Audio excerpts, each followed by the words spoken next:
اهلا ومرحبا بكم في قناتي. شكرا لتسجيلكم بالقناة وشكرا للتعليقات الحلوة اللي كتخليوها لي دائما.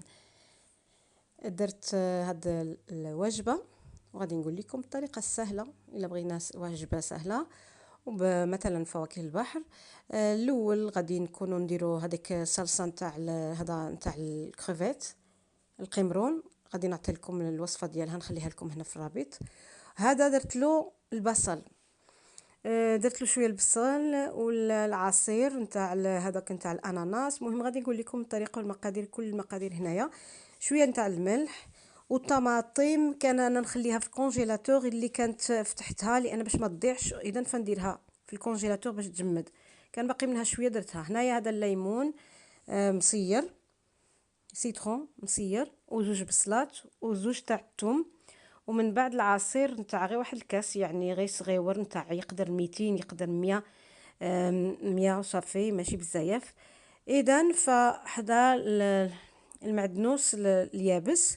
اذا فهادو العطريه شويه التوابل، الابزار، الكركمه ولا هذاك وسكينجبير.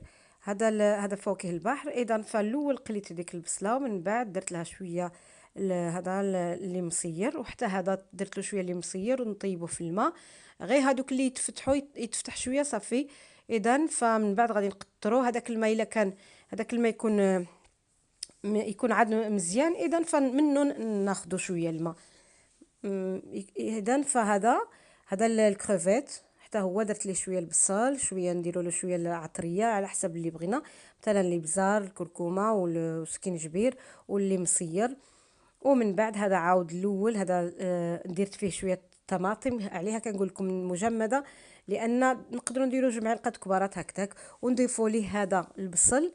ومن بعد مع شويه ثوم مقطع نضيفوا ليه، مع نقليوه شويه في الزيت ونضيفوا ليه الطماطم. ومن بعد هذاك العصير نتاع يقدر غير 100 ولا 200، العصير نتاع الاناناس.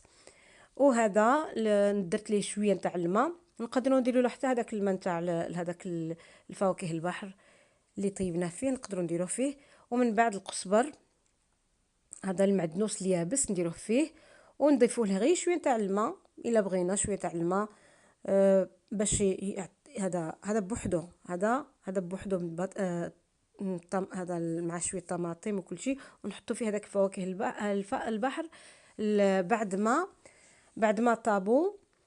اذا فنحطوه باش يديروا الصلصه، نطيبوا شويه ومن بعد نحطوا ليه باش يدير على هنايا مع الصلصه. وهكذا غادي نقدموها مع الاخر مع الحوت. وهذاك القمرون الكروفيت كيكون طايب حتى هو. ومن بعد ملي غادي نكملوا هاد الصلصات نتاع الكروفيت القمرون وهذا البوزروق او الكوك. اذا فنقليو الحوت. ملي غادي نقليو نقدروا نقليو حتى البطاطا فريت معاه، البطاطس مقليه معاه. من بعد ما نقلبوه صافي هذاك الحوت يطيب. اذا فنخلطوه مع ديك الصلصه، مثلا اذا بغينا الصلصه نتاع هادي نتاع هاد بوزروق مع البصل، او لا الاخرى مع الحوت كامل مع شويه مع هذه كل شيء خليط. هنا كي تشوفوا هذا الفيديو هنا مثلا الحوت ولا هذا القمرون وهذيك فواكه البحر كلها معها والبطاطا مقليه كما بغينا. هكذا التقديم ديالها.